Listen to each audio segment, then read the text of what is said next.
Breaking news. ISRO चांद पर बहुत बड़ी साइंटिफिक ब्रेक थ्रू के बिल्कुल करीब है। चांद से जुड़ी एक बहुत बड़ी खोज कभी भी डिक्लेयर कर सकता है इसरो दोस्तों। जी हाँ, जब मीडिया रिपोर्टर्स ने एस सोमनाथ जी को कल शाम में उनके ऑफिस के बाहर उनसे बात की तो उन्होंने जल्दबाजी में एक बात कह दी। उन्होंने कह दिया कि सारे इंस्ट्रूमेंट सही काम कर रहे हैं और मुझे बहुत खुशी है कि सॉफ्ट लैंडिंग हुई, लेकिन मुझे चिंता थी कि क्या सारे साइंटिफिक इक्विपमेंट सही से काम करेंगे। लेकिन मुझे बहुत खुशी है कि सारे साइंटिफिक इक्विपमेंट सही काम कर रहे हैं और हम बहुत ही बेहतरीन डेटा गैदर करना शुरू कर चुके हैं। और डेफिनेटली इन 14 दिनों में हम विज्ञान में, हम साइंस में कुछ बहुत बड़े ब्रेक थ्रू डिस्कवरीज लेकर आने वाले हैं। ये बात सिर्फ एक लाइन की थी, ज्यादा चली नहीं है टीवी चैनल्स में, लेकिन इसके मायने बहुत सारे हैं दोस्तों। ये जो बात एस सोमनाथ जी ने कही अपनी व्यस्तता के बीच में, वो जो बात कह रहे हैं कि हम जब सेलिब्रेट कर रहा है पूरा देश, हमें मीडिया के सामने आना पड़ रहा है, उस दौरान 200 से ज्यादा वैज्ञानिक, शायद उससे भी ज्यादा वैज्ञानिक जो हैं वो बैठे हुए हैं और लगातार एनालाइज कर रहे हैं उस डेटा को जो कि रोवर प्रज्ञान में लगे पेलोड्स के माध्यम से इसरो पहुंच रहे हैं, जो कि विक्रम लैंडर में लगे पेलोड्स, जो एक्सपेरिमेंटल इक्विपमेंट जो उसमें डाले गए थे, उनसे प्रयोगों के जो डेटा मिल रहे हैं उसे एनालाइज कर रहे हैं और उनसे डेफिनेटली उन्हें भनक लग चुकी है कि कुछ बहुत बड़ा इंफॉर्मेशन मिलने वाला है। देखिए दोस्तों, एक बहुत ही इंपॉर्टेंट टर्म है और ये आप सबको समझना बेहद जरूरी है। टेक्निकल है बट आप घबराइएगा नहीं, एकदम आसान हिंदी भाषा में आपको समझाएंगे। लूनर वॉलेटाइल्स। वॉलेटाइल तत्व उन्हें कहा जाता है जो सॉलिड स्टेट से सीधा वाष्प बन सकते हैं, यानी कि उन्हें बीच में मॉल्टन स्टेट में आने की जरूरत नहीं पड़ती, यानी कि उनके अंदर क्षमता होती है कि वो सीधे सॉलिड स्टेट से ठोस अवस्था से सीधा गैस बन जाए। ये उनके अंदर कैपेबिलिटी रहती है। जैसे कि बर्फ होता है, बर्फ है, बर्फ सब जीरो टेम्परेचर्स में, शून्य से कम टेम्परेचर में वो बर्फ बना हुआ होता है। लेकिन अगर अचानक से तुरंत उसी वक्त बॉइलिंग जो पॉइंट रहता है वाटर का 100 डिग्री सेंटीग्रेड, वहां पर डायरेक्ट अगर तापमान को पहुंचा दिया जाए तो सीधा वोलेटाइल हो जाएगा, सीधा भाप बनकर उड़ जाएगा, उसे पानी बनने का वक्त ही नहीं मिलेगा। एक रियलिटी। इसी प्रकार से कुछ और वोलेटाइल मेटल्स, एलिमेंट्स और कंपाउंड्स पाए जाते हैं जो कि वोलेटाइल इन नेचर होते हैं, जो सॉलिड से सीधा वाष्प बन जाते हैं। ये बात हम आपको क्यों बता रहे हैं? लूनर वोलेटाइल्स, ये टर्म नासा ने दिया था, लेकिन ये बहुतायत में मौजूद है मून के क्रेटर्स के अंदर। चंद्रमा के जो क्रेटर्स हैं, गड्ढे, उनके अंदर लूनर वोलेटाइल्स बहुत ज्यादा मात्रा में मौजूद है। अभी तक सिर्फ ये बताया गया है कि सिर्फ पानी मौजूद हो सकता है, पर पानी के साथ में ऐसे एलिमेंट मौजूद हो सकते हैं जो सीधे सॉलिड से वाष्प बन जाते हैं। और ये ऐसा क्यों होता है? देखिए, लूनर सॉइल, लूनर एटमॉस्फेयर तो है नहीं वहां पर, लेकिन लूनर वातावरण की अगर हम बात करें तो वहां पर क्या स्थिति है कि रात, या यूं कह लीजिए जहां पर सूरज की रोशनी नहीं पड़ रही हो, वहां -200 डिग्री तक के टेम्परेचर चला जाता है, और जहां धूप पड़ रही है वहां 150 तक के टेम्परेचर चला जाता है, इतना गर्म हो जाता है। तो गर्म से सीधा ठंडा, ठंडे से सीधा गर्म, जब उगता है सूरज और डूबता है सूरज, उसके बीच के पॉइंट में चीजें वहां भाप बनकर उड़ सकती हैं, सीधे इतनी तेजी से तापमान वहां बढ़ता है। इस वजह से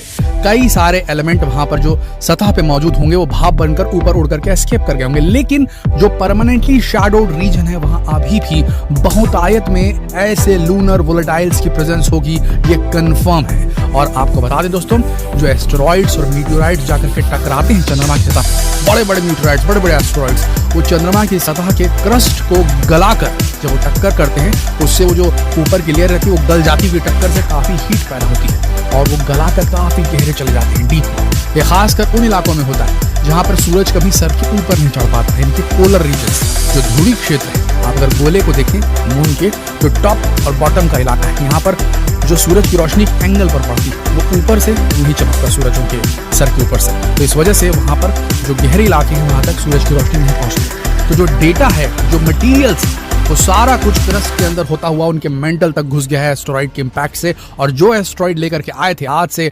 4.5 बिलियन साल पहले से आज की तारीख तक जितने भी एस्टेरॉइड मीटियोराइट टकराए हैं, उस सब का डेटा, उन सब का इंफॉर्मेशन, उन सब के मटीरियल्स, तत्व, एलिमेंट, वैल्यूबल्स, पानी, आइस, वैल्यूबल चीजें, वो सब कुछ अंदर दफन हो गया है वहां पर। और ये पूरा एक रिकॉर्ड है। और इन वोलेटाइल्स की इंफॉर्मेशन को प्राप्त करने के लिए प्रज्ञान रोवर में लगा है APXS, alpha particle X-ray spectroscope, यानी कि इसके पास वो क्षमता है प्रज्ञान रोवर के पास कि एक्सरे करके बता सकता है कि इसके अंदर क्या है। इन क्रिएटर्स के पास में अगर इंफॉर्मेशन लेकर आ गया साउथ पोल के तो बहुत बड़ा ब्रेक थ्रू होकर, इसी की बात कर रहे थे सोमनाथ जी। दूसरा लिप्स लगा हुआ है, laser induced break down spectroscope. Laser मारी जाती है हाई इंटेंसिटी, जिससे वो जो पदार्थ है वो जल जाता है और उससे एक रोशनी पैदा होती है। जैसी रोशनी पैदा होती है उसे स्पेक्ट्रोस्कोप समझने लगता है। रोशनी को पढ़ने वाला जो मीटर होता है उसे स्पेक्ट्रोस्कोप कहते हैं। वो समझता है और उसकी वेवलेंथ देखकर जान जाता है इसके अंदर क्या हो सकता है, कितनी मात्रा में हो सकता है। और ये इंफॉर्मेशन बहुत क्रूशियल है, एक तो माइनिंग के हिसाब से आने वाले वक्त में।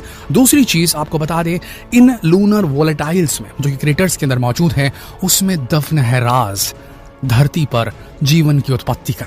जी हाँ दोस्तों, यहां पर आपको बता दें जीवन की उत्पत्ति के अलावा और क्या मिल सकता है। यहां पर मिल सकता है कि हमारा सन, जो हमारा सूर्य है, उसके अंदर क्या छिपा हुआ है, सूर्य की उत्पत्ति कैसे हुई, उसकी लाइफ साइकिल कैसे चली और उससे हमारा सोलर सिस्टम कैसे प्रभावित हुआ। ये बात सुनने में बड़ी कॉम्प्लिकेटेड लग रही है, लेकिन आपसे और हमसे एकदम कनेक्टेड है। कैसे समझाते हैं आपको। देखिए दोस्तों, हर तारे का एक जीवन काल होता है। हमारे सूर्य का भी एक जीवन काल था। यह भी अपने शैशवावस्था में था, शिशु अवस्था में था, फिर अडल्ट हुआ और उसके बाद अभी ये चल रहा है। और एक समय के बाद इसकी भी डेथ होगी, जैसे दूसरे तारों की होती है। जी हाँ, तारों का भी जन्म होता है और उनकी भी मृत्यु होती है और वो आखिरी में ब्लैक होल बन जाते हैं, सिचुएशन अगर वैसी रही तो आपको बता दें, सूर्य जब यंग था तो उसके रोटेशन की स्पीड और उसकी फ्लेयर एक्टिविटी, दोनों बात समझाते हैं आपको।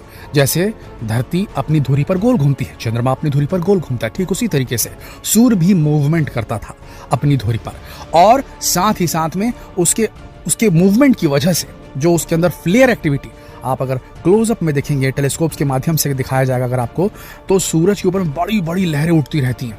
वहाँ ज्वालामुखी फूटते रहते हैं इस किस्म के, वहाँ पर chemical reaction, nuclear fusion reaction होते रहते हैं। और बहुत दूर दूर तक के जो इजेक्टा कहा जाता है, जो उसके अंदर से जो लावा निकलता है उसे इजेक्टा कहा जाता है। कई किलोमीटर तक दूर जाके वापस गिरता है वहाँ की स्ट्रॉन्ग ग्रेविटी के चलते सूरज के, तो इसे इजेक्टा कहा जाता है। जब ये इजेक्ट करता है अपने अंदर का मटीरियल जो जल रहा है, तो ये करोड़ों मील दूर तक के, करोड़ों दूर तक जाता है, लाइट ईयर्स तक के दूर जाता है। इसका जो असर रहता है, इसके अंदर जो पावर रहती है।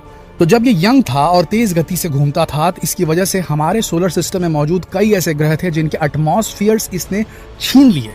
सोलर तूफान कुछ इस कदर पड़े कि वहां से बहुत सारे एलिमेंट को इसने निकाल करके बाहर फेंक दिया। सोलर तूफान की वजह से काफी ज्यादा एक्टिव था ये सूरज उस वक्त हमारा, जिसकी वजह से कहा जाता है कि एक सीमित समय तक सही, लेकिन मार्स पर पानी जरूर था, लेकिन सोलर एक्टिविटी की वजह से वहां का पानी पूरा सूख गया। क्योंकि वहां पर अगर देखा जाए कि कुछ वहां की जमीन में कुछ ऐसी बनावट नजर आती कि दिखता है कि यहाँ से पानी कभी बहा होगा, ऐसा वहां पर भूमि कटाव का एक दृश्य नजर आता है। तो पहले वहां पानी था, पानी वहां पर मंगल की अंदरूनी चीजों की वजह से गायब नहीं हुआ, वहां सूरज की जो व्यवस्था चल रही थी, सूरज के अंदर जो अवस्था चल रही थी उसकी वजह से वो चला गया। सिमिलरली चांद पर अगर देखा गया, चांद पर स्टडी किया गया, चांद को स्टडी किया गया, तो पता चला कि वहां पर पोटेशियम और सोडियम बिल्कुल नहीं है।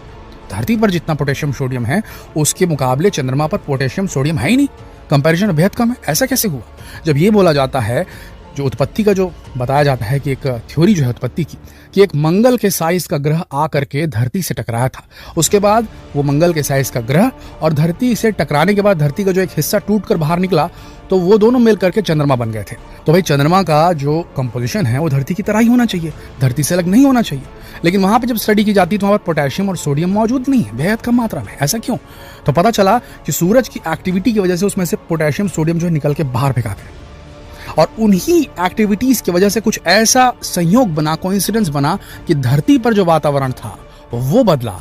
धरती पहले गर्म थी, वो ठंडी हुई, उसके बाद और चीजें हुई उसमें, और उसके बाद सूरज पे हो रही केमिकल रिएक्शन की वजह से ही धरती पर जीवन उत्पन्न हुआ, ये कहा जाता है। तो दोस्तों, ये जितनी भी चेंजेस हुए सूर्य के अंदर में, जिसकी वजह से हमारे सोलर सिस्टम में, कहा जाता है वीनस में पानी था, लेकिन वो पानी पूरा उड़ा दिया सूरज ने अपनी एक्टिविटी के दौरान, अपने युवावस्था के दौरान, ये बताया जाता है। तो कहा यह जा रहा है कि सूरज ने जितनी भी एक्टिविटी की वो चंद्रमा की सतह में दर्ज हो चुकी है, और सबसे बड़ी चीज उसके क्रेटर्स के अंदर दर्ज हो चुकी है उस वक्त के एस्टेरॉइड्स के माध्यम से। देखिए, चंद्रमा का अपना एटमॉस्फेयर कभी नहीं रहा, इसी वजह से सूरज की जितनी भी जो गतिविधि उसने अपने जन्मकाल से अभी तक की है, वो सारी गतिविधि उसके सोलर विंड में मौजूद थी, और सोलर तूफानों के जरिए, सोलर विंड के जरिए वो सीधा जो चंद्रमा की सरफेस है उसके ऊपर रिकॉर्ड हो गई है। जिस प्रकार से हम धरती पर खुदाई करते हैं, खुदाई करने के बाद हमें धरती के अंदर जमीन की अलग अलग लेयर नजर आती है, ऊपर थोड़ा सा काली मिट्टी मिल गई, फिर थोड़ा पत्थर, फिर थोड़ा बजरी, फिर थोड़ा नीचे ये, तो इसको अगर देखा जाए तो अलग अलग लेयर अलग अलग काल खंड को शो करती है। ऐसा आर्कियोलॉजिस्ट स्टडी करते हैं। ठीक उसी तरीके से चंद्रमा की सतह पे वो सारा रिकॉर्ड मौजूद है, जो कि सूर्य किस तरीके से बिहेव किया और क्या क्या हुआ, कैसे जीवन उत्पन्न हुआ, इसकी सारी इंफॉर्मेशन वहां मौजूद है, जिसे खोज सकता है प्रज्ञान रोवर। प्रज्ञान रोवर अपने साथ में एक ड्रिल मशीन भी लेकर गया है, जो कि नीचे निकल के अंदर घुस रही है और वहां से स्टडी कर रही है। तो बहुत बड़ी जो ब्रेक थ्रू की बात हो रही है यहां पर भी हो रही है। आपको बता दें दोस्तों कि हाल ही में एक और इन्फॉर्मेशन आई थी, ग्लास बीड्स पाए गए हैं चंद्रमा की सरफेस पे। ग्लास बीड्स क्या है? देखिए, जब उल्का पिंड और एस्टेरॉइड आकर के टकराते हैं चंद्रमा की सतह से तो काफी ज्यादा हीट उत्पन्न होती है। हमने आपको बताया, जब वो हीट उत्पन्न होती है तो हम सब जानते हैं कि कांच कैसे बनता है। रेत को जब बहुत ज्यादा गर्म कर दिया जाता है तो कांच बनता है। ठीक उसी तरीके से जो ये टक्कर होती है, इम्पैक्ट जो होता है एस्टेरॉइड्स का, मीटेओरॉइड्स का चंद्रमा की सरफेस पे, तो वहां की मिट्टी गलती है और गलने के बाद मॉल्टन स्टेट में आ जाती है, पिघली हुई स्टेट में, और वो उछलती है ऊपर टक्कर के बाद, और उछलने के बाद नीचे गिरने से पहले ही वो ठंडी हो जाती है क्योंकि वातावरण ठंडा रहता है। ऐसी स्थिति में वो स्फेरिकल शेप यानी कि गोलाकार शेप में आ जाती है, नीचे गिर करके वो ठोस हो जाती है, गिरते तक के गर्म हो जाती है, तो ड्रॉपलेट्स में कन्वर्ट हो जाती है और ये कांच के ड्रॉपलेट्स रहते हैं। इन्हीं ड्रॉपलेट्स को चांग E5 मिशन जो चाइना ने भेजा था, उसने एक लूनर सैंपल रिटर्न जो है मिशन भेजा था, यानी कि ऐसा मिशन जिसमें उसका यान गया था चंद्रमा की सतह पे और वहां से मिट्टी खोद करके लेकर के आया था। अब वो मिट्टी जो थी उसको स्टडी किया। स्टडी किसने किया? Mahesh Anand, a professor of planetary science and exploration at the Open University. भाई, भारतीय साइंटिस्ट कहाँ नहीं है। इन्होंने चाइनीज साइंटिस्टों के साथ मिलकर के उन फाइन ग्लास बीड्स को स्टडी किया लूनर सॉइल में जो मौजूद थे, और उन्हें पता चला इसके अंदर पानी है। जी हाँ दोस्तों, वहां पानी था। और आपको बता दें, ये जो ग्लास बीड्स हैं सिर्फ साउथ पोल में, नॉर्थ पोल में नहीं है, ये पूरे चंद्रमा की सतह पे फैले हुए हैं। तो क्या अंडरग्राउंड पानी है वहां पर चंद्रमा की सतह पे? जो एस्टेरॉइड वहां पर इंपैक्ट करते हैं तो पानी उसके साथ मिल जाता है और ऊपर उछलता है, और नीचे चंद्रमा की सतह को टच करने से पहले ठंडा हो जाता है, उसके अंदर पानी जो है ट्रैप हो जाता है। अगर ऐसा हुआ तो इन ग्लास बीड्स का इस्तेमाल करके काफी सारा पानी निकाला जा सकता है। अब इसमें प्रज्ञान रोवर कहाँ आता है, विक्रम लैंडर कहाँ आता है? प्रज्ञान रोवर जहां घूम रहा है दोस्तों, वहां पर उसे इन्हीं ग्लास बीड्स से सामना होने वाला है।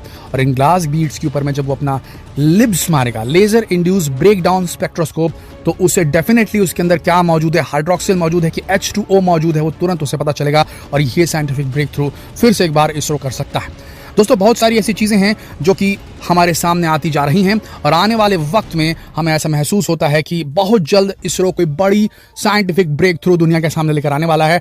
याद रखिए, प्रज्ञान रोवर के 14 दिन नासा के 50 सालों पर भारी पड़ने वाले हैं। ये बात याद रख लीजिए दोस्तों। जितना हो सके इस वीडियो को शेयर करें, फेसबुक पर, व्हाट्सएप पर, यूट्यूब पर। जल्द मिलते हैं आपसे अगले वीडियो में। तब तक के लिए आप सबका इस वीडियो के अंदर बने रहने के लिए दिल से धन्यवाद।